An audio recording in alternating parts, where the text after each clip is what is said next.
was super excited about this one. We shot a few now. We're getting going with this thing. And when Kyle said, I'm getting Long Beach Lloyd up here, it was just like, this is going to be cool. Before this even got started today, brother, we're talking some stories, man. Yeah, you got, this guy's got stories, dude. Yeah. To this day, one of my favorite shoots is the one we did with you in the Tupac Lowrider. Oh yeah, that was a good one. That was right when I actually first started getting it done. It wasn't even like 100% dialed in, and I was just kind of learning the car. Yep. But now when I'm doing this whole rebuild, it's going to be something completely different. I'm doing a full frame wrap. I'm changing every single thing about it. I'm doing the same color, but I'm going to add a couple different pearls. I went with gold pearl and rainbow pearl, so it gives it like a little razzle Daytons, dazzle. of course. Yeah. Actually, I'm going to change the gold Daytons because, a lot of people copied the gold and yellow look, so I'm going to go with actually chrome Daytons this time. Well, that car to start with, it wasn't even a real lowrider. When you watch it in the Tupac music video, they put sandbags in the back, right? I remember you telling me that. Just to make it lower, to look low. One of my first lowrider terms I learned that day was it's a lay and play. It's a lay and play. Yeah, lay and play. What are we going to do? We're going to hit a little lick? Yeah. We were getting it up on that one. I couldn't even keep it on the ride. I was right when I first got it done. It's like, when you get a new motorcycle and you're riding around and you're not quite dialed in. Yeah. I was at that point when I got that car because I was used to my other one before, but this one completely acted different. So that was a good time. That was one of my most fun shoots. Yeah. I was thinking about it this morning as we're getting ready to do this, and I think it's probably it's got to be the slowest car we've ever shot. Oh yeah, definitely. And like top 3, one of my most favorite rides ever. You started fucking hitting switches, dude.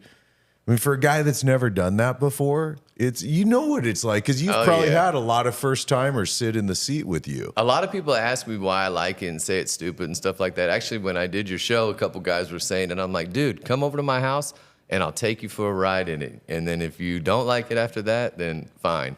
But I promise you're going to smile and laugh. You can't not. That's what you said. That's good time. That's right. That's what cars are about to me. I like all the cars. I like the drift cars, the classics. I like these old Porsches, these McLarens.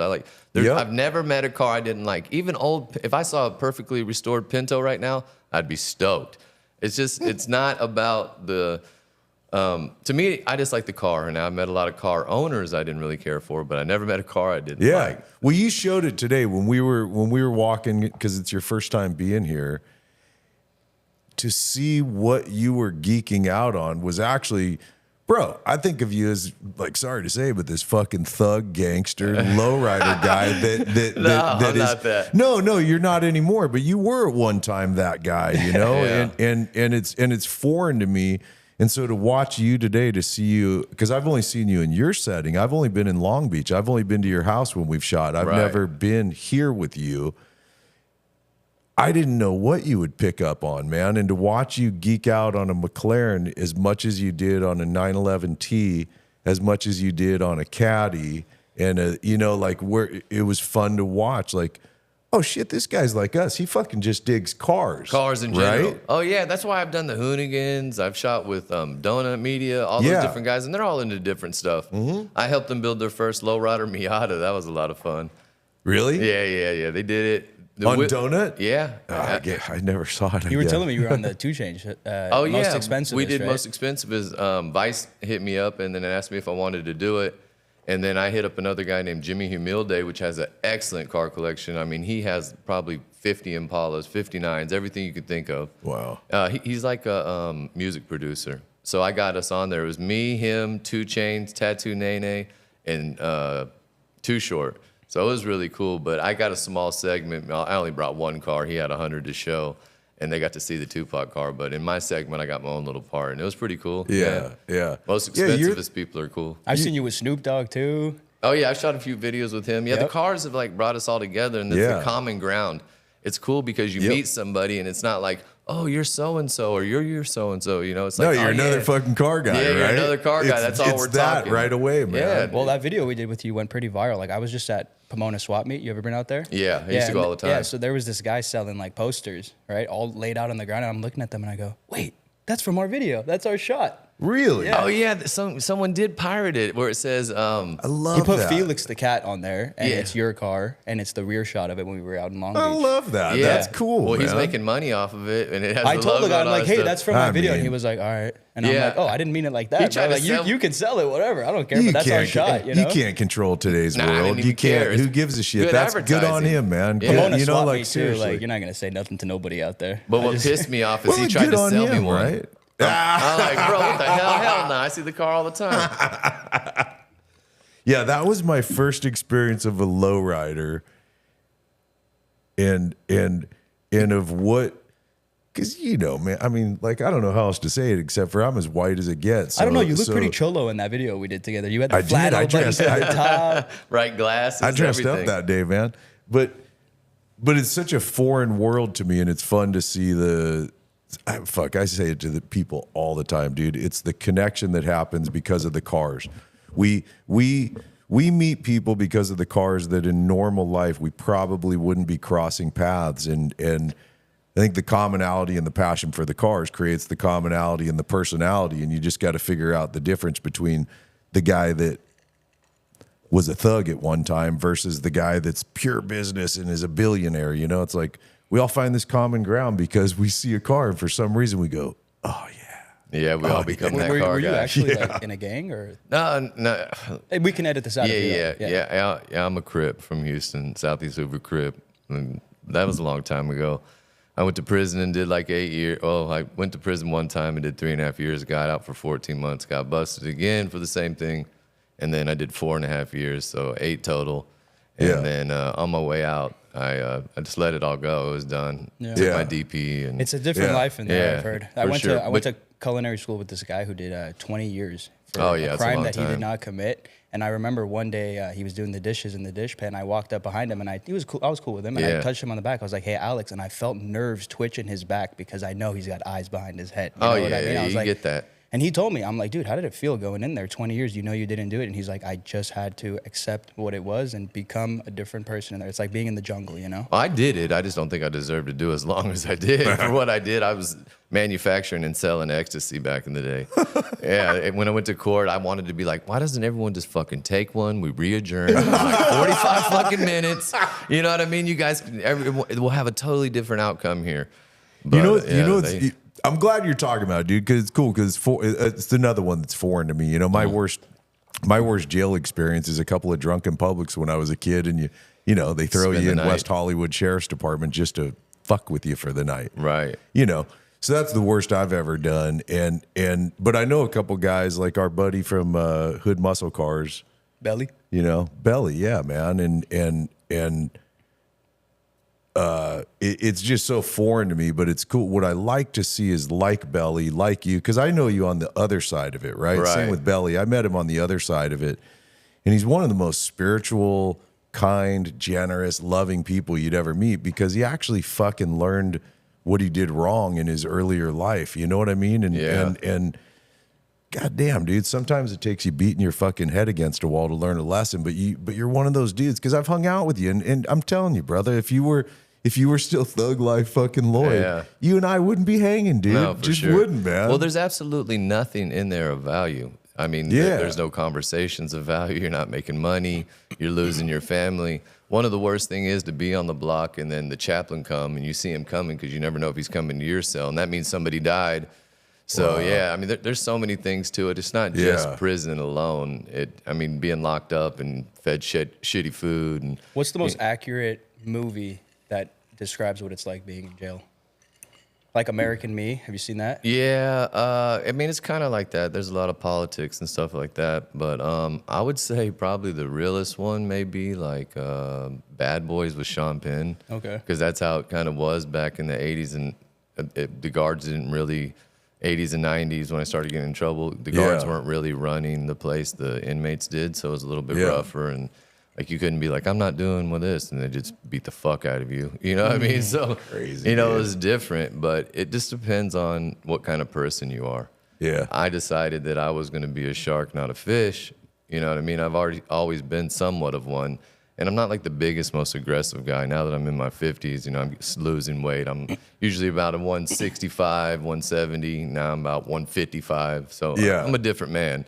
But my aggression is what made me probably more successful in prison, because not that I was looking for fights, but if you acted like that you wanted to, or there was an issue, I'd immediately fight or swing, you know, because I'm not going to wait around and see what happens. I'm not trying to hear what you have to say. It's just going to make me nervous. The more we talk, once we get to fighting, it's just like, it just becomes normal. Fucking and then wild, dude. I like adrenaline. Like I surf, I skate, I paraglide. I like low riding cars, going fast, doing donuts, anything that can get me that high. And in prison, there's not a lot of things that can get you that high, but a fight. So sometimes I would fight just because I wanted to feel something. Wow. You know, like and there's always somebody willing to give you that fight in there. So trip. You know what I just noticed, by the way? We're hanging out here. I don't know about for you. I think this might be the first time I've ever seen you not wearing glasses, because I've always seen you. Hey, we're outside together. The sunglasses, yeah. It just kind of fucking hit me. You know, I was so high when I did the Donut Media one. They made me wear sunglasses.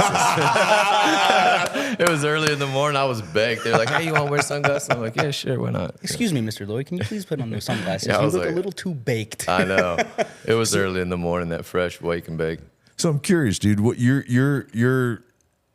you love cars like you do, right? The kind of like me, the whole fucking world of it.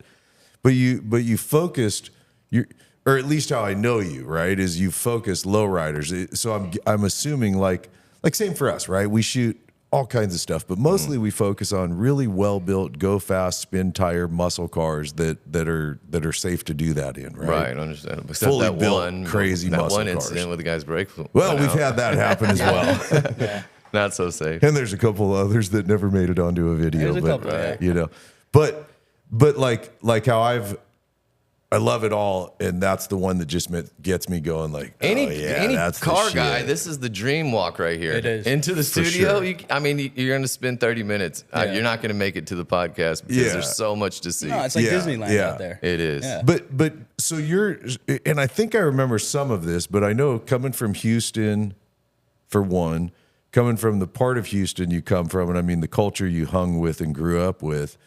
That's kind of your intro, I got to assume, to the world of lowriding?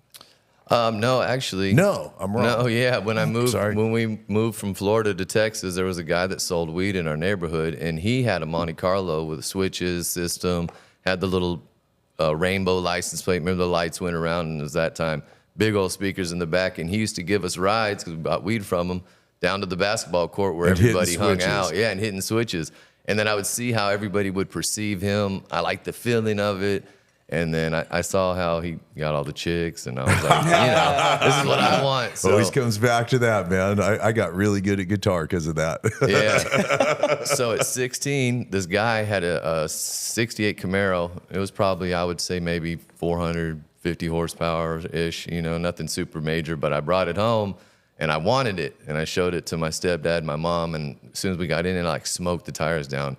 He's like, turn around, you'll never have anything like this. We're not helping you buy a car. So I took what money I had saved up and went and bought a 62 Impala. Sick. Yeah, so that's what kind of got me into it. But I never had anything nice until I got into my late 40s. I always just had a decent car, nothing compared to the level of my 61s, my 62s, all the ones I've built in the last 6 years. Nothing like that. Yeah. But what was your first lowrider?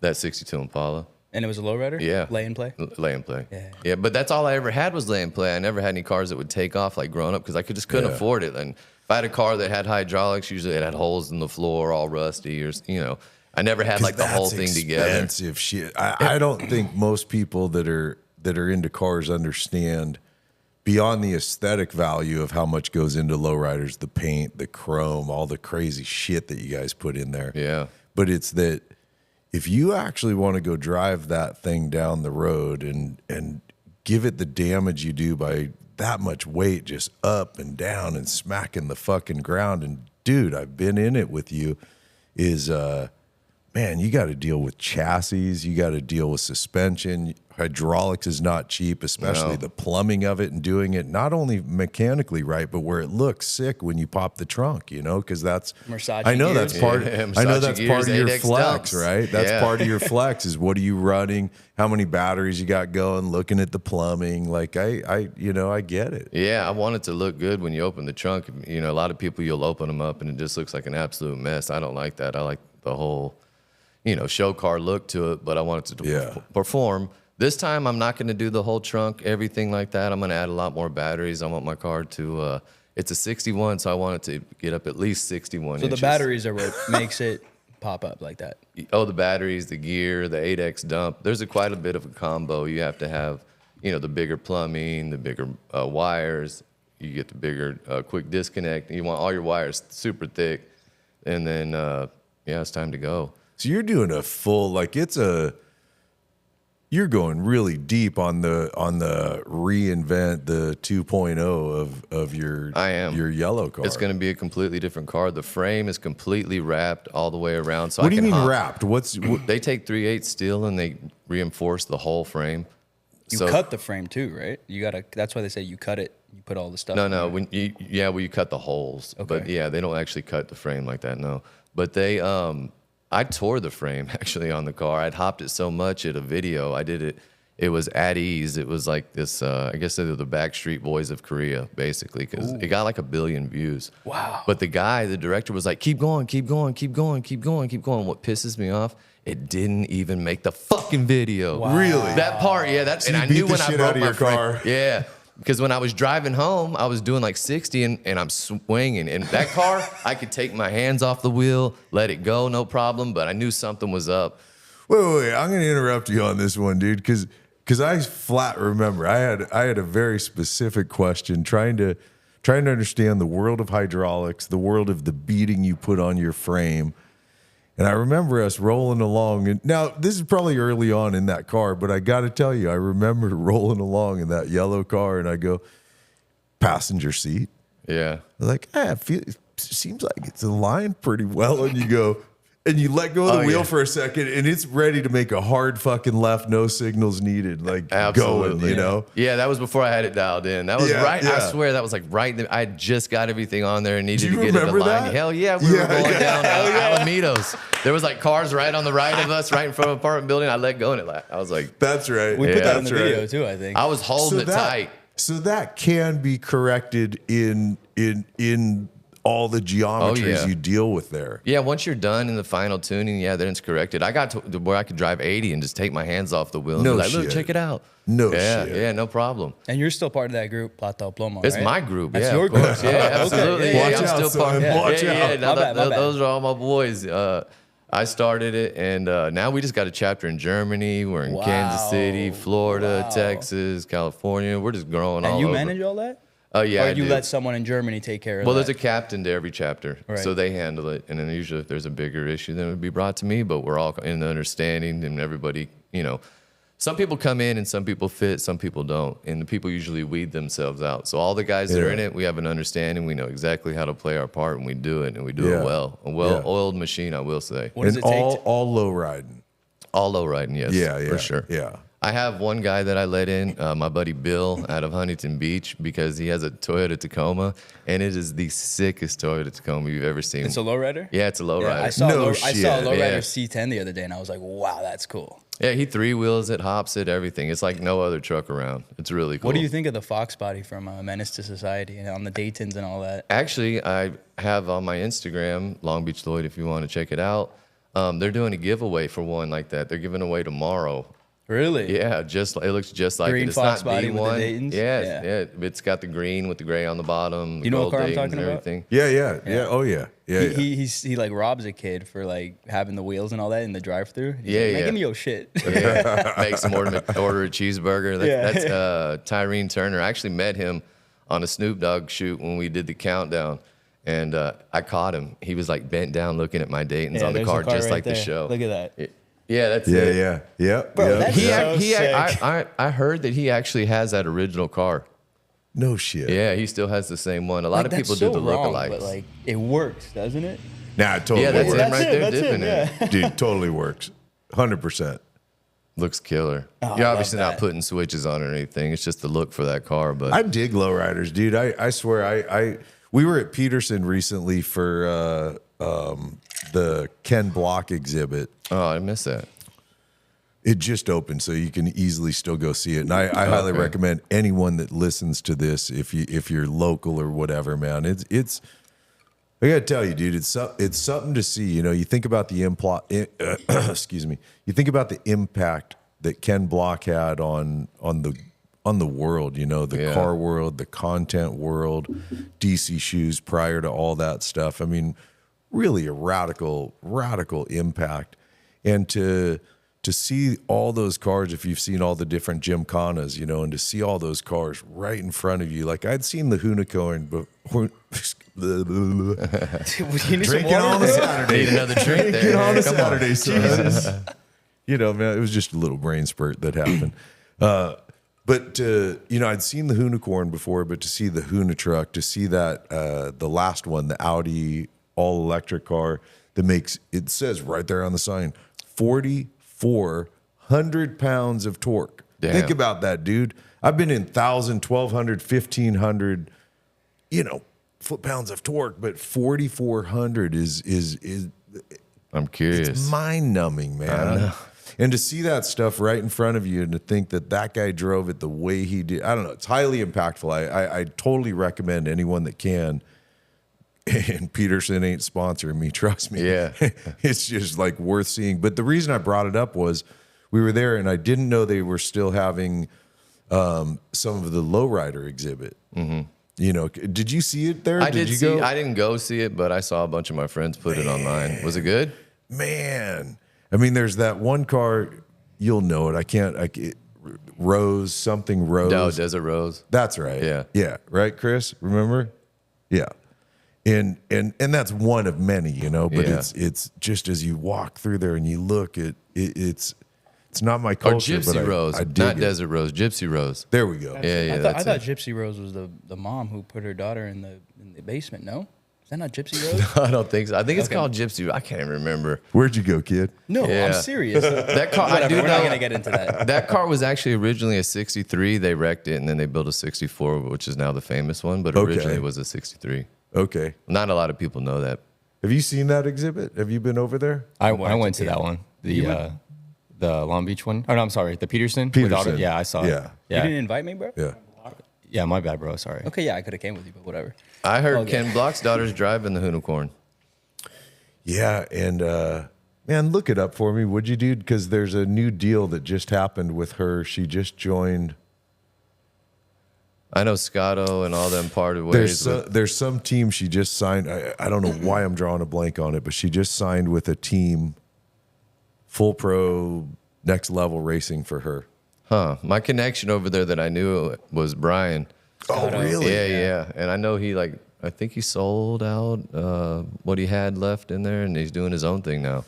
They've all Williams kind of gone racing off. team? Yeah. That's right. That's it. Williams. They're the dudes that helped me tune up the 61 and got it running right. It did have some pickup when it's done. We could have smoked them down, no problem. Really? Yeah. I did a video with them and actually smoked them down at the compound. We've become friends recently with Zach, Mr. Zachary. Oh, okay. Cool guy. Yeah, super cool. I mean, like we're hanging with Zach. Yeah, you know? We got a cool and shoot hearing coming him up tell with him. some of the stories of it all. But in the end, you know, as it started to really fade off, unfortunately, you know, I mean, it sucks that it got bought for such a large amount of money and then they just killed that brand. I wonder why they do that. But one by one, I mean, Zach said within days of each other, everybody left and they had to try and unfortunately can't rebuild. You know, it was such an important brand and it sucks because it was really it's good. Just been killed. It's like trying to redo Top Gear, you know? Like, all right, you can kind of do it, but it's not Jeremy Clarkson and the guys, you know? It's a tough one, man. When you get something that's that original and works so well, and then you get the corporate fucking thinkers that go, got a great idea. What we're going to do is we're going to replicate this, which actually happened organically and naturally, completely and totally by accident. Force it. Yeah. Now I know what we'll do. We'll get this guy because we need the black guy, or we need the skinny white guy, or whatever it is. We need this, and we'll put them all together, and it never works. Yeah, right? No. Yeah, you should just keep the original team. Or let it die. And I'm glad. Yeah. I thought it was cool that Zach and Scotto and all the guys that were there, I thought it was cool that they all, instead of trying to hold on to something, they went, yeah, this fucker's dead. We're out of here. Yeah. And the guys that created what it was, walked away from it. Absolutely.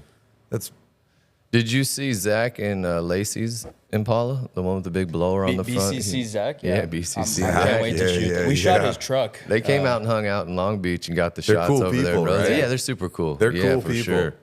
We met Zach we went to LS Fest East a couple of years ago because Holly, thank God, has been working with us and doing some cool shit with us. Oh, that's real cool. And so we were like, well, if we're out here, we got to shoot something, man. And we went looking around, and we see this truck with this massive blower. Then we meet gigantic so Texas dude, Zach, right? Right. I was like, hey, any chance you'd fuck around and do a video with us for a minute? And so we shot it. You know, we couldn't really go anywhere. We went on the backside, and he did some gnarly fucking burnout. He just smoked that shit, man. And just like one of those cool Texas dudes. So then we're looking at the other truck going, oh, God, I'm drawing a blank, man. It's Lacey's truck, Dodge. It's a Dodge something. Was it the one that she like backed into the wall, I think, at one time or something? Yeah. Okay. She's blown it and fucked it a couple times. But so then Zach goes, hey, man, you should meet my, I think at the time, girlfriend, maybe their husband, wife now, whatever, I'm wrong, you know. But he goes, you should meet Lacey. She's got this badass truck that we've built. You should shoot her as well. Fuck yeah, we meet Lacey. Yeah. She's just as cool as it gets. Yeah, she is cool. And so we were planning on shooting the next day with her. That night, she blew out her motor in the burnout contest. Yeah, I think I saw that on video. Grenaded the fucking thing at LS Fast East. So wild. Right? That was cool. I want to blow an Impala, actually. That would be fun. Why not? Dude, what a cool concept that guy took two things he obviously loves. Look at all the trucks he does. I mean, it doesn't get more suspension-based that will relate back at some level to lowriding. Yeah. You know, but you put that with a guy that loves a big fucking blower that'll do burnouts. I know, that's so sick. When he came over, I was like, what? And it's so sick looking, it doesn't even look like it would run. No, it doesn't. It almost looks like something you just keep driving. It's a red and gold one. It literally looks like that model car I showed you earlier. You know, where you go, yeah, that looks so good. It'll never, ever exist or drive. No, yeah, he's three-wheeling it, dipping it all around, driving it like it's shit. Of a supercharger. He didn't have his exhaust on all the way. He just went to headers. So when he started it, the little fucking snippety neighbors from across Rosie's Dog Beach came out. Look at that like, thing. Are you going to be doing that all day? Look at that thing. Nah, that's just evil, man. Yeah, dude, I'm telling you, crazy. That's evil, dude. When it started, it sounded like a fucking NASCAR. That's not lay and play, right? You can fucking hit that. No, he can hop it. Yeah, he can hop it. He can three-wheel. Can you walk us through the terminology of like lowriding? Because I need all these words. Great question, Kyle. Lay and play just means that it goes up and down. It doesn't actually take up off the ground. And a lot of guys do that because they don't want to pay the money to reinforce the frame, or they don't want to reinforce the frame at all. They just want to have the motion so they can like pull up to the spot and lay it down. To me, I've had those before, and it's not as much fun. I like them where you wrap them, meaning wrap the frame with that 3-inch quarter metal, and then I got mine molded and painted to match the car this time, so when it comes out, it's going to match. And then that way, I could hop it as much as I want to, as high as I want to, and I don't have to worry about breaking the frame anymore. So and that's hitting a lick. Or hitting the switch. Hitting a switch. Like you said, we're going to go give it a lick. Give it a lick. Yeah, give it a couple licks. Now, can you give it a lick? That's what I remember you saying, man. The first time you said that, you're like, yeah, give it a little lick. Yeah. And I was like, in my head, I'm thinking, the fuck's this guy mean right now? And all of a sudden, I'm looking at the camera car like this. Yeah. Facing the sky. Plus, no belt on because he told me you don't want to wear a belt, right? Because I didn't have seatbelts in that one. Oh, okay. Yeah, no chance. There's no 61s. Why the fuck would you? Yeah, you're hopping the fucking thing down the road at 30. Why would you? It's a 61. It didn't come with seatbelts, so it's not required by law to have seatbelts in there. But if you put seatbelts in there and then you don't have them on, you'll get a ticket. So I'm like, well, I just won't have any. There's a video of you hopping with some girl in the car, and you literally almost launch her out of the fucking thing. Oh, yeah. I used to do that to them all the time. I do it to the kids. The kids would have a great time. I just sit there in the front of the house for 30 minutes until I heated up the motors, just bouncing them and bouncing You're not worried about launching a kid out of the car? No, they're mine, so they're fine. I dribble I'll launch him out, bro. I just keep, while I'm hitting the switch, like my son, when he was really little, I would just hold my hand on the top of his head, so when he was up in the seat, I was basically just dribbling him. You're dribbling your kid? Yeah, as I was hitting the switch. They loved it, though. And I posted my son hitting the switch, and someone was like, imagine trying to make your children act like you. I've never picked out an outfit for my kid. I've never asked. You named him, though. Yeah, What'd you name him? Dayton Ryder. Hell yeah. But, hey, he can do whatever he wants to do. Hey, man, you do whatever you want, but your name's Dayton Ryder. You better like fucking lowriding. Yeah, if you don't fucking like lowriding, no, I'm just kidding. Nah, he doesn't. He likes it on his own. But I didn't push anything on him. I've been around your kids a little bit, dude. I've been around your kids a little bit. They're very much themselves, and they're not. They don't seem to me like little kids that have been programmed to be something they're not. Like you seem like you're super free. You probably, like the banks of a river. You probably just give them a little guidance along the way. Exactly. Right? If they say they're in, if they feel like that they're was pretty good. Tell me that wasn't good. It was good. Come on, that shit hit hard right there. But if they say they're into motorcycles, I get them a dirt bike. They ride it for a while and they go and I'll sell it. My son said he was into drums. I bought him drums. If they were into guitars, whatever they're into, I'm going to get it for them. Whether they pick it up and take off with it. Yeah, that's on them. Yeah. But I never had the opportunities to get into that. I couldn't get a fucking guitar or a motorcycle or any of that stuff. My family didn't have the kind of money to buy me that type of stuff. Yeah. Do you come from pretty like low upbringing as far as the financial area? Well, it was up and down because my dad dumped us at 14, and then my mom had different boyfriends, so it kind of varied. But it was always my mom and my sister, me and my brother. And then she met this guy, and she ended up having 2 kids with him. So it was me, my sister, my brother Damien. He passed. And then my brother Stefan and Katina, they're twins. And then Stefan just passed like a few months ago. It's weird as shit without my brothers, but it's one thing. Didn't your sister as well, if I remember? She didn't pass. So she was hanging out with the wrong people. Some people saw that she had money. She was obviously partying. I guess they were doing coke or whatever. And someone put fentanyl into her. That's right. I remember this. Her line or whatever, and she didn't know, and she did it. She wasn't used to it. She had a stroke. And then the stroke, only 1% of the people this happens to affects the pons part of your brain. So she's basically in locked-in syndrome. So she's as aware as you and I, but she's stuck inside of herself, which is an absolute nightmare. Yeah, and I'm claustrophobic as fuck. But if I could, dude, despite my family and everything. So they know from brain activity that she's as aware as you and I. Yeah, like she can communicate by blinking and moving her eyes side to side. They don't go up and down anymore. She can't move any part of her body. But if I could, despite my family, even my sister's always been there. It's always been me and my sister. Yeah, I would give her my life so she could have hers back. It sucks, but I would just tell them, as soon as I'm stuck like this, just kill me because I don't want to live like this. But it's weird to see your little sister down like that, Can't imagine, man. Yeah, I'm super tight with my 2 brothers. I got an older and a younger, and we're tight. Like we're fucking tight, you know what I mean? I was tight with my brothers. Can't imagine, dude. And I'm the oldest, and I lose both my little brothers, which is fucked. You know what I mean? Like, you always say, like, I have this guy on my arm. He's, like, got a gas mask on. He's watching the world blow up, and I always would be like, I want to be the last man standing. Shit, sometimes it's not all it's cut up to be. Yeah. You know what I mean? Like, yeah. Or some people are like, I want to live forever. Think about you have to watch everyone you love die. You know what I mean? Yeah. Fuck, it's messed up. If I didn't have my children, honestly, I don't know what I would do. I mean, I enjoy my cars and stuff like that, but my children and my wife are what keep me here, honestly, because it's weird. Once you lose your little brothers and your sisters and your mother and stuff like that, that's like your cheer team, you can call them any time of the day. You guys are always bouncing stuff back and forth off each other. I mean, fuck, I used to loan them money all the time. I wish they were calling me for some money right now, like it's just, it's a weird thing. Yeah. And the way I didn't accept my brother's death probably for like 4 or 5 months afterwards, because he was in Texas and I was here, and I just couldn't believe it because he was like my strong little brother, and he wasn't into like anything. He worked every day, did construction. It was like the brother I didn't have to worry about. I probably should have worried about because, but all 3 of us lived together. And then I took off on a vacation for the weekend and went skiing in Colorado. And then my brother Damien died, and my brother Stefan, the one that recently died, found him.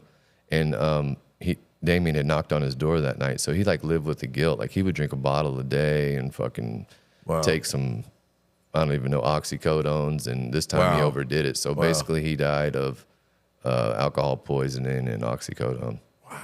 Or brutal. Something. I'm not real familiar with it, but it's brutal, dude. It's so unreal. Yeah. Yeah. And it sucks because they were into cars and we were always had that share together, you know, and it's fun to do stuff with my brothers. Yeah. You know, and then some of your friends can be like your brothers, but nothing's like your blood brothers. You know? No, that's the truth, man. I always say that, like, I never laugh harder than when I'm with my brother. Mm-hmm. I'll laugh with my friends, but when I'm with my brother, it's like that uncontrollable laugh coming from the stomach and you're tearing up. It's like, there's nothing like it. No, for sure. Genuine times and genuine laughs. So it just sucks because you always think, like, I could protect your family, but no matter, even if you're right up under your skin, you really can't protect anyone, not even yourself. Like, when the time happens, it happens. Was anyone else in your family into cars? Oh, yeah. My little brother Damien, my little brother Stefan, they were all into it. But Damien was into, like, the drifters, the 350Zs and all that stuff. Sure. And then my little brother Stefan, he was more into, like, big trucks, 4x4, jacked up. And so we all had different tastes. So you guys hit the whole good part of the spectrum, man. Oh, yeah. No, for sure. We'd have race car truck, you know, little Fast and Furious, my lowrider, and then I would always have a daily car, and then Stefan would always have something. Yeah. Are you into motorcycles? I am. I used to have Harleys and a couple of crotch rockets, different things. I've had a bunch throughout the years, but when I found out about my daughter, I sold my last Harley, and I feel like as a father, owning a motorcycle is kind of a selfish own because it's so dangerous, and not so much being dangerous as you being the driver and the motorcycle being dangerous. It's the other dangers around the highway. Yeah. Sean's had 8 motorcycle accidents, dude. Have you? This guy's got 9 lives, 1 left. I'm over here living like a cat. I used to ride sport bikes, you know, all my life as a kid, and with all the great canyons here growing up, you know, like when I was 17 years old, I started riding with my uncle and his pals up like to the Rock Store and up Angeles Crest, and you know, you start getting a little faster and a little faster, and you know, I'm young, right? Yeah. So I think all of a sudden I'm a fucking like I'm a fucking race bike rider, right? Man, I tell you, I learned quickly at one point. I was pretty fucking fast on sport bikes, you know, and I threw them down a number of times. It's part of the learning curve, you know. It's like you find the edge of the tire quickly because when you hit just past the edge of the tire, there's no tire, you're fucked, right? Out. Game over. But I remember one time riding with a guy, Chuck Graves. A lot of people know him, Graves Motorsports, exhaust and stuff for sport bikes for years. I remember one of my friends was friends with Chuck, and we all met up at the Rock Store to go for a ride. And I'm on my GSXR. This is, I don't know, early 90s maybe. I like those body styles back then. Yeah. They're sick. And I'm thinking I'm a bad motherfucker, right? And he's got his girlfriend on the back. Like, I thought we were riding today, man. I thought I was going to get to go toe-to-toe with Chuck Graves. Yeah. Chuck Graves smoked Chuck Graves with his girlfriend on the back. There was about 2 turns, maybe 3, and I didn't see him until we all pulled over at the next spot. He was gone. I realized quickly, wait a second, I've thrown bikes down up here. I've done stupid shit, and I'm still this slow. Fuck this, man. And I did. It was a couple things that happened, and then I moved over to Harley, and I went whole different ride, man. I like this. This fits me just really well. It's like an American V8. It thumps and it rumbles and it, you know, it has all that torque down low, and you don't ride like a fucking jack, or at least I don't ride like a jack. Not at all. What kind of style were you into, like Viklas? Or? Yeah, I always like lowrider style bikes. You know, a little bit, somewhat mini ape hangers, stuff like that. Yeah, I love the Viklas. It's such a cool style. Me too. It's kind of hard for me to pull it off, but when I look at them, I'm like, the Mexican blanket in the front, things like that. Like, it's cool. Yeah, and it's kind of like pinched pipe out back, way out back. The shark fin pipes out the back. Those are dope. That's what this guy had over there that I was riding. It looks sick. I think they call them fishtails or something like that. Shark fin, fishtail. Yeah. My neighbors did not like it. No, it's a nasty sound. Because they're super loud. And it's not a good loud. It's not a good loud. No. But you have to have it for that style. Yeah, I drive by and the neighbors would be like, you let off the gas and it's blah, blah, blah, blah. I try not to be loud, you know, because right in my neighborhood, I always turn down my system stuff just when, I mean, we get crazy in my house sometimes when we have the car club meets there and stuff. The neighbors don't care. They have parties. We don't care. Sure. But I try to respect the neighborhood, and there was no respect in the neighborhood with that goddamn Harley. Zero. Not even if you wanted to, like, let off, and it was still like, ba ba ba ba ba. There really is, even when you do like the stuff. I have 2 brothers, and might look at doing some thrashing exhaust soon, but it's no matter what exhaust you do on a Harley, they're obnoxious. You start them like I do, because I like to ride on a nice Sunday morning. I'm up at the rock store. I'm cruising the Santa Monica Mountains, and started at 7, 8 a.m., man. You're waking people up. Yeah. Yeah. No, my bike absolutely wakes people up. And then as soon as I start to roll, my bike, I don't know why it does this interesting thing where you've heard it before, right? Where it doesn't make downshift pops, but when I'm going up shifts and I'm hitting it hard, it's a fucking shotgun on every shift. I swear, and I fucking love it. I love it. I ain't gonna lie, I do miss funny. it. I love watching people that aren't expecting it look, because like, what the fuck just happened? And all it was me shifting gears and letting that fucker eats, man. I love that bike. There's some crazy Harleys out there. People are putting 131 motors and cams, and it's fucking crazy. Yeah, that's nuts. These were just like, lowrider, big old cholo ape hangers. My buddy was like, ride him at wheels. So of course I was going to enjoy them. People look at Harleys and they're like, this is an old man bike. They leak, they this and that. Not these new Harleys. Shit, his actually, I'm not an airbag fan, but he has airbags on his bike, and they're all patterned out like lowriders. They're sick. Sure. Gold man, parts. You watch some of these dudes pull up, and we see it at different shows where you'll see with the big bags on them and stuff, and they fucking drop the thing. There's no kickstand, dude. That thing sits down on the bags, and that's how it sits on the ground, and it's just sick to watch. There's a video of a guy on an episode of with Cops. the big like 26-inch front wheel. I mean, it's not my flavor, but I look and just go, that's I don't like the big crazy front wheel. Artistry. No, you can't a little turn the bit, car but either. not too big. Have you seen the dude on Cops who gets pulled over? He's like, oh, I got my motorcycle. Yeah, check it out. And he's fucking airing it out for the cops, and they're like, all right, man, have a good one. Really? See if you could find that, Josh. It's an episode of Cops, and he's got like some crazy bagger. That's funny. Harley, and it's they're super custom. The big front wheel you can't turn for shit. Remember that guy? Dude, I got the best. I swear to you, man. I bought this bike almost 2 years ago. Do you know the Lowrider ST? No. So you know what the Lowrider S is, right? Like it was the evolution of the Dyno, which is such a beloved Harley. So what they did with the ST was they took a Lowrider S and they gave it a mini touring package, gave it a fairing, but like not a big fucker like a road glide or a street glide. I think I've seen them. Yeah, it's a sick bike. So that's what I got a couple years ago, and I tell you, man, I've owned 30 bikes probably in my lifetime. Yeah. I'll never buy a bike again until they make something better than this. You still this have that one? fucker's so good. Yeah, dude, it's out back here, and I ride it. Man, if weather's right, I ride it literally. I'll daily ride back and forth from work and home. Just if I can't get any more riding in, I'll at least get my 20 miles in going back and forth. That's tight. Like I'm a rider, as much as I'm obsessed with car shit for sure, dude. I couldn't be more home than anywhere except for a bike or a fucking horse. I swear to God, like something about sitting on that thing and that symbiotic, cool relationship. You know what I mean? Oh, ridden, dude. I love that feeling. Hell yeah, I got my boots kicked up. Just riding a motorcycle is like riding a horse. It is. That's why I relate the two together. I grew up riding horses and motorcycles, and they're.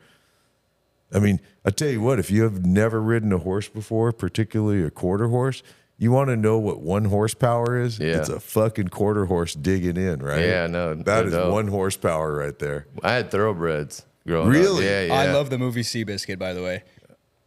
Yeah, I wanted this old racehorse. I had a bunch of horses growing up. Have you seen that movie? Yeah, I have seen it. I just watched it recently. Never heard about it. It actually was a pretty good movie. It's a really good movie. Have you ever ridden, obviously, if you've had thoroughbreds, have you ever ridden quarters? Yeah, I've ridden quarters. I've broken them many quarter horses. So the radical difference between those animals. I mean, still a horse, right? But the torque versus horsepower. Yeah, my grandfather was a real cowboy. He'd make me go out there and break horses with him all the time. No shit. Yeah. What does that mean, break horses? Like take a wild horse and make it where you can ride it, basically. Oh, wow. That's some savage shit. Do you know what happens during that process?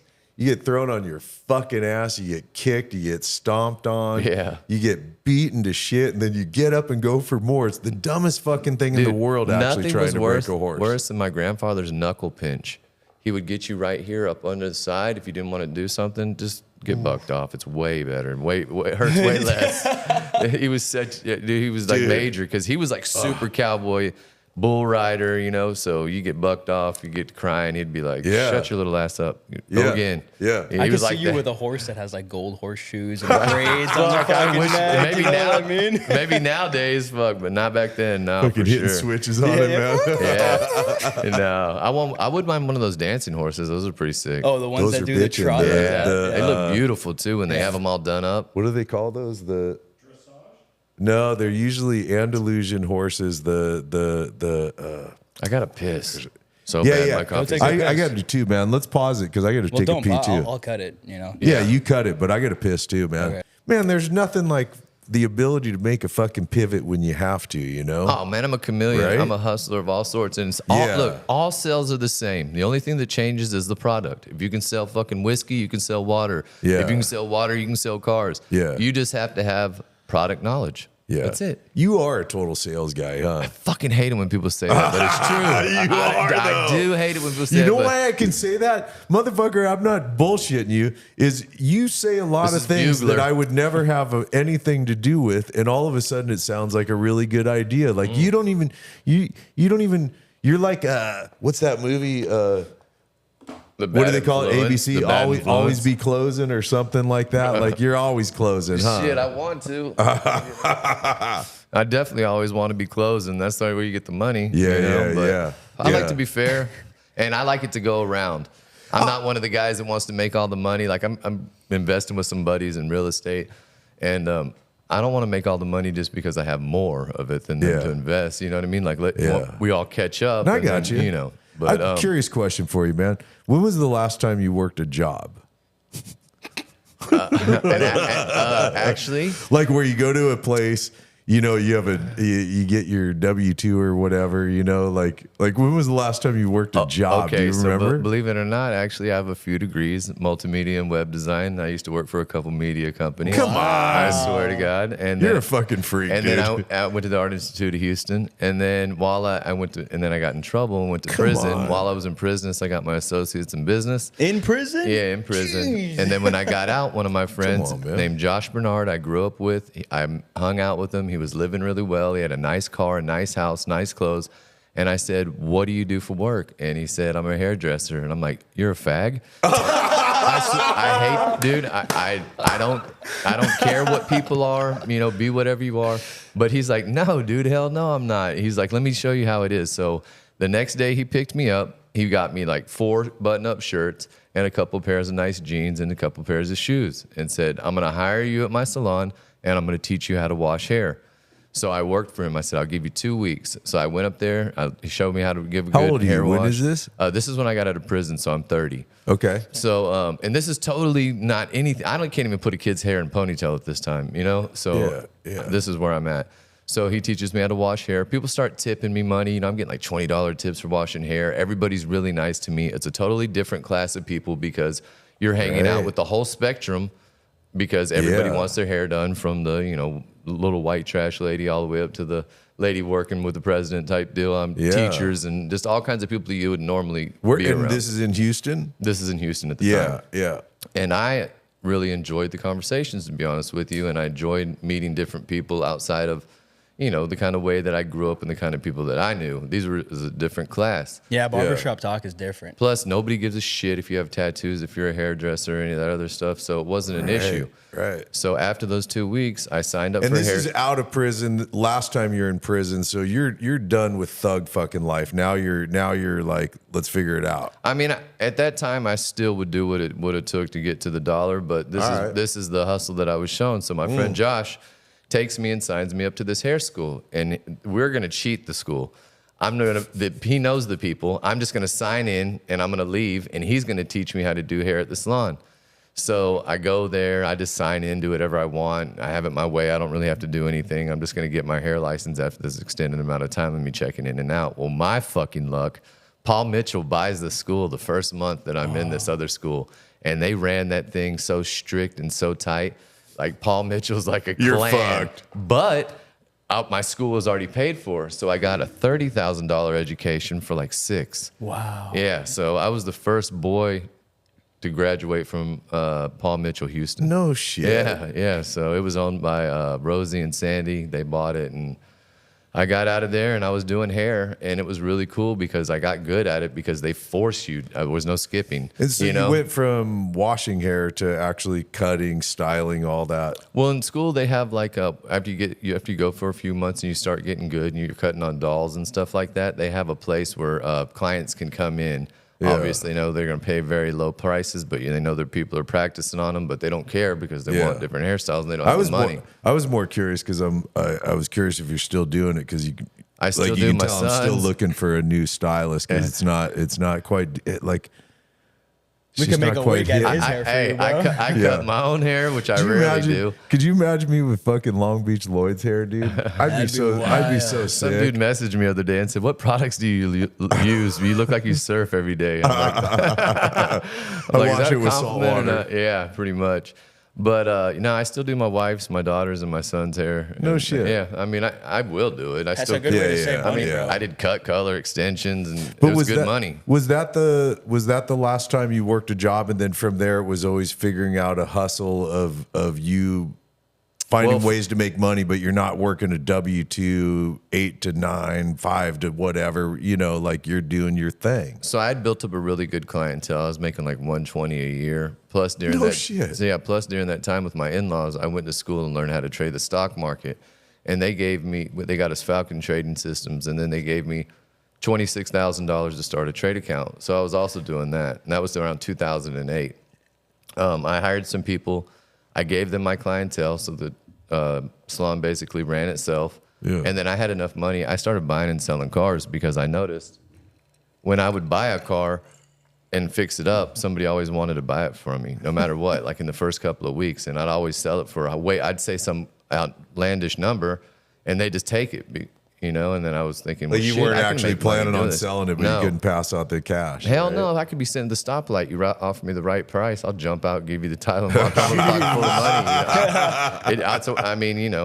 Profit's a profit. So I started to realize that I could make money selling cars. So I brought over 200 Impalas to California. Wow. No shit. Yeah, so I wouldn't go I don't like to have a boss. I don't like to answer to anybody. I didn't have a father, so I don't take male authority very well. Yeah. I don't like it, know? So I decided I work for myself. So as far as a 9 to 5, no, but I still do, I get, 1099s from all the productions I do. Sure. And then by the way, let's like you can't just brush past that, in my opinion. You can't say, like 1099s for all the productions I do.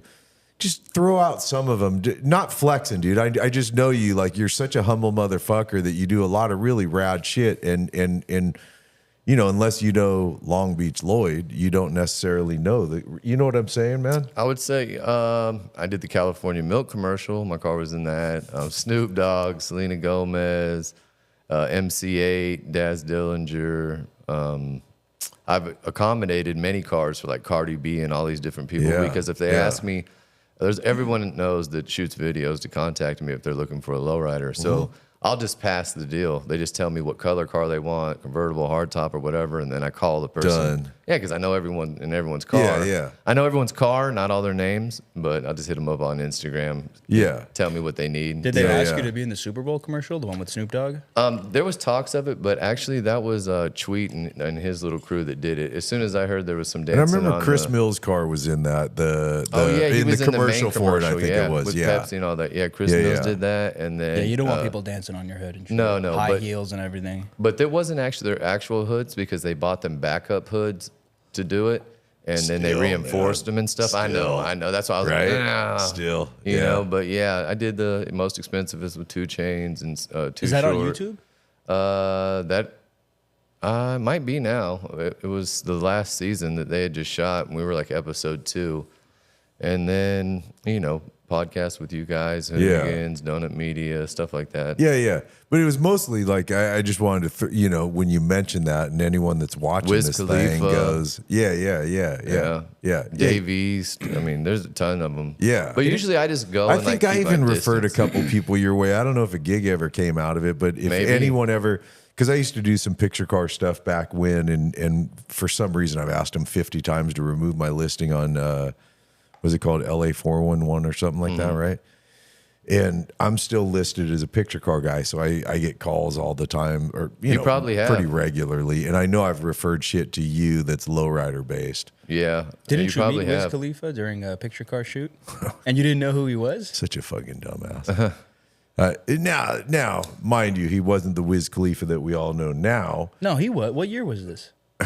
I don't know. Because and I don't, Black if and I Yellow knew, was if huge. Black and he was popping before you met him. All bro. right, You just didn't I know already who said he how was. fucking white I am, man. Hey, Come but on, you know what? dude? I listen. He sat mostly next to me at a restaurant one time, right after that song came out. No, it was 2016. I didn't know who he was either. Really? Yeah, I didn't listen to rap at the time. So this is somewhere around that time. Like when I had, before my storage place was what it was. My brother had cars here.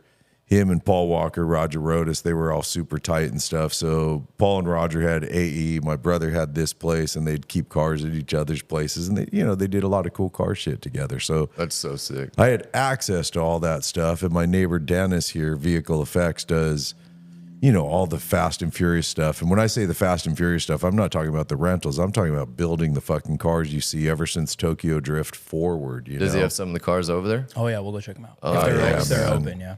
Yeah, it's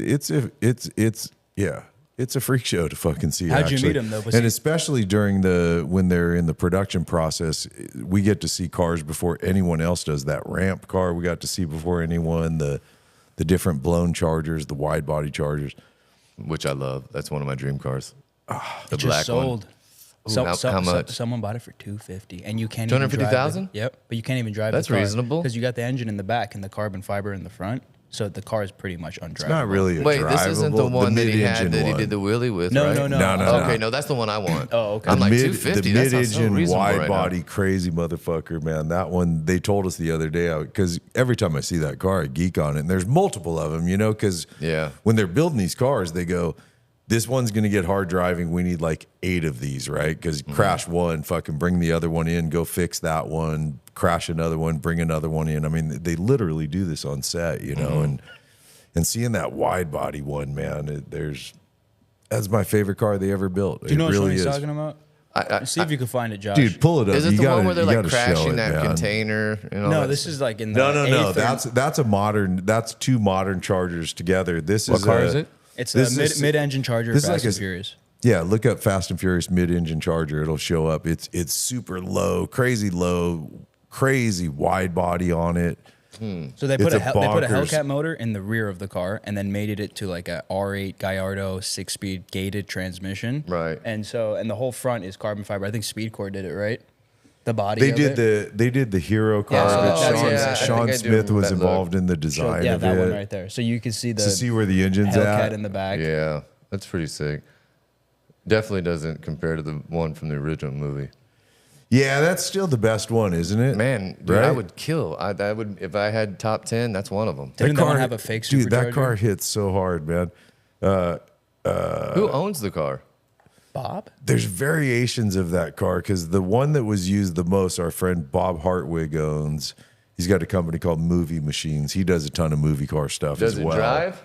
Oh, not only drive, man. We got to shoot that car with Bob, and he was beating the piss out of it, man, doing burnouts and shit. Didn't we have the cop car chase it too in the video? That's with Chrome Cars. The Chrome Cars had our friends Chrome Cars, these guys in Germany. We did a video on this car, Josh. See if you could find that.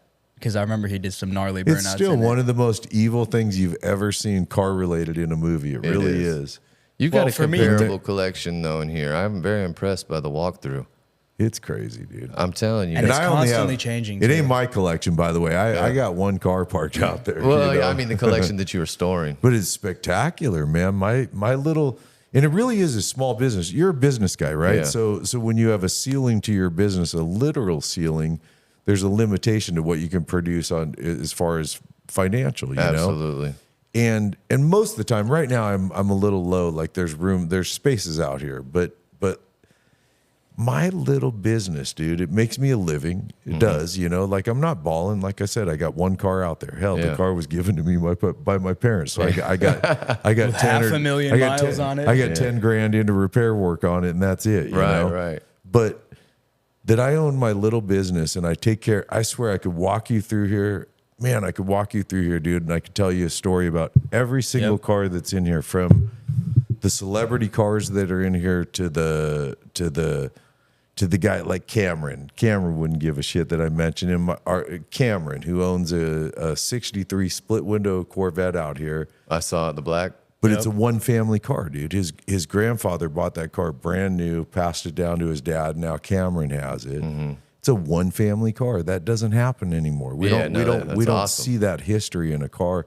And I'm not kidding. On and on go the stories of my little small business that generates me enough to make a living. You know, so many cool ones though. I mean, if you're a car guy, there's something for everybody in there. And you get to meet all these guys. Then they say, "Hey, can you drop it off at my house?" And it's like, "Oh, I'm going to this actor's house to drop off his car," and it's the coolest thing. Is that how you do it? You take it to them for the day, and then they use it whenever they want. And then they say, "Hey, come pick it up and bring it back." Oh wow! A lot of times it's just so it'll be a random Tuesday, and I'm going over to this guy's house to drop off. That's the dream job right there. I mean, not even meeting the people. That part, just to keep them warm. Oh, and my family's like, you know, so nice. Just the whole thing. Like we were.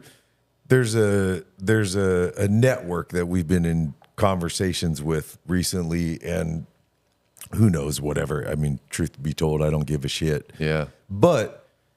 We're telling stories about what we do here. There's the podcast, right? This is brand new for us. It really is, dude. You're number 5 for us. Right, nice. I appreciate Maybe it. we'll list number 5. Yes. But nice. But along with this, we've been building the traditional channel for a long time, little over 7 years now, right? Doing all the cool car shit we do.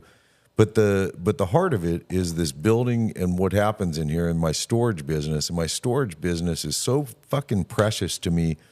The idea of monetizing at a bigger level by creating more buildings and more people working and all the stuff. Sure, it makes sense, right? On a financial side, it makes actually total fucking sense.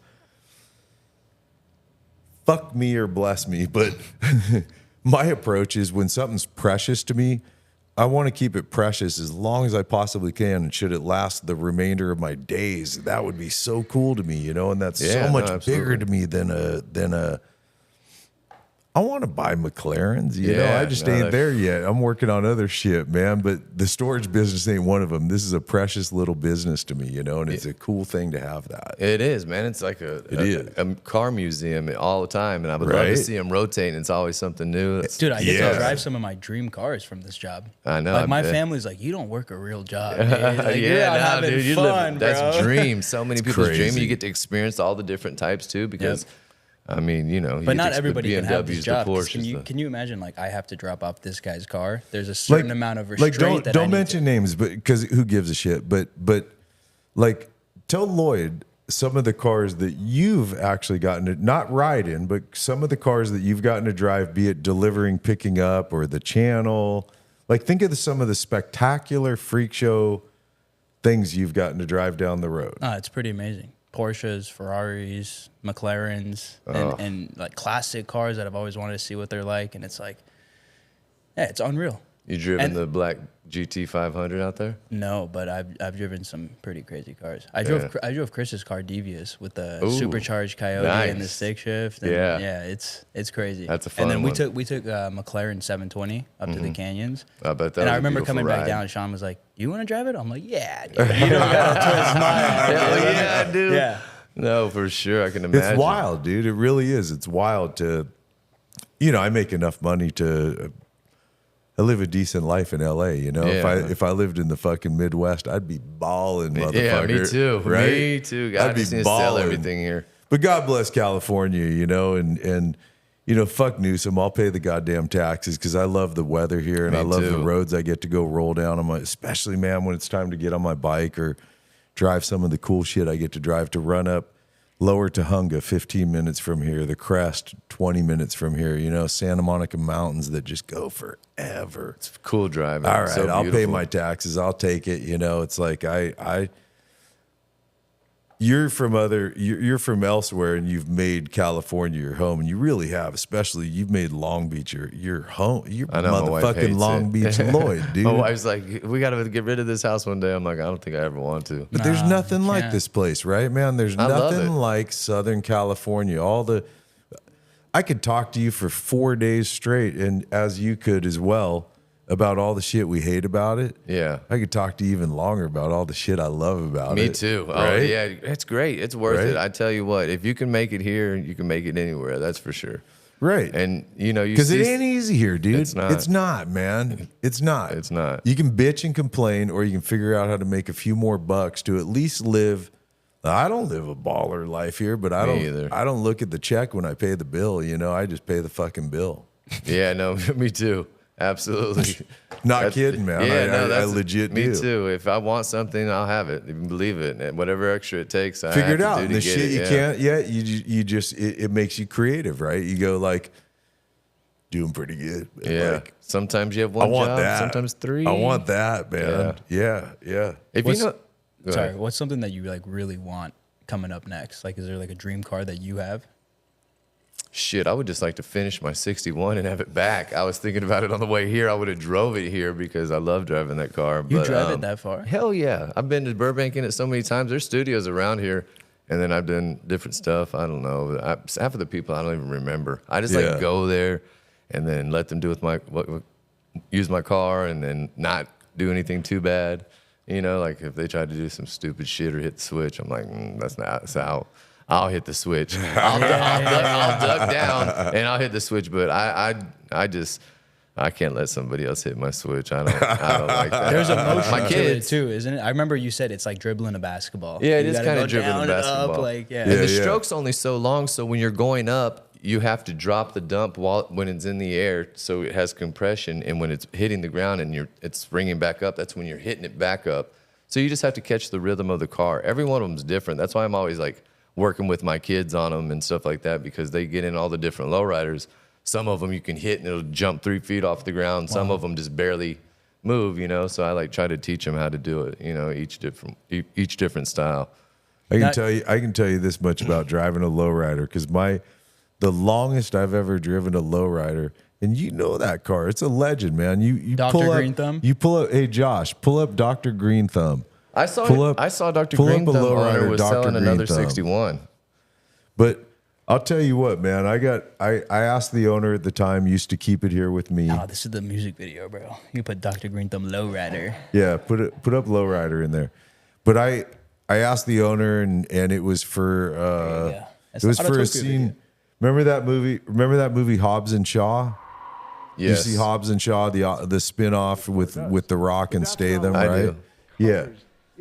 So we didn't need to show the video. It was more I just wanted to reference the car. It's a nice car. It's a legend, though. I know that car is one of the legendary lowriders. I love all 61s. That's a bubble top, right? Yep. It's a beautiful car. Are those Daytons? But the furthest they did not look like Daytons. The furthest I drove that car. Might be those are not Daytons. Go to the part where they're at the. The furthest I drove that car was from here at my shop. I drove it over to Universal for Hobbs and Shaw. It's about what, Chris? 8 miles from here, 9 miles maybe, right? Yeah. I didn't hit over 40 miles an hour. Thing scared the fuck out of me, man. It didn't even grab everything in the road. It predicted what was coming and started to grab that shit as well, man.